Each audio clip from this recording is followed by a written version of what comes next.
Sana sualım, sana sualım, sana sualım,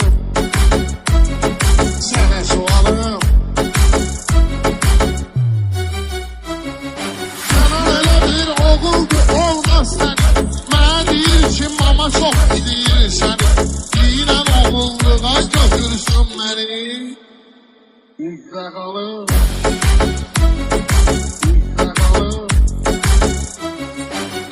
Güləm səndə qəlbi qoxuyuna.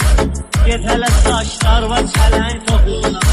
İntiqam dedim pres yox yine. Haydi bakalım, haydi bakalım, haydi bakalım, haydi bakalım.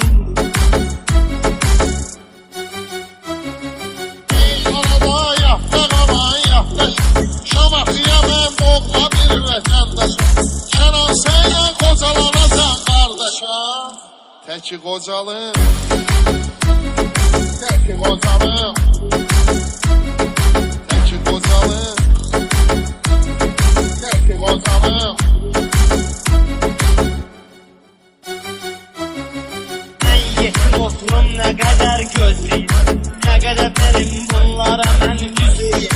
Hansı bir tərvizlə sözleyim, biraz ucalım,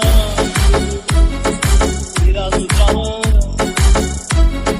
biraz ucalım, biraz ucalım.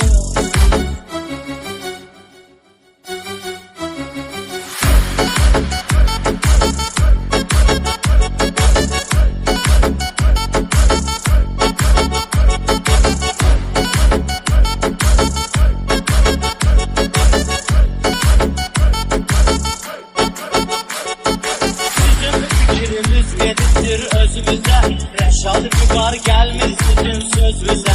Məndən bir süz giribdi gözümüzə.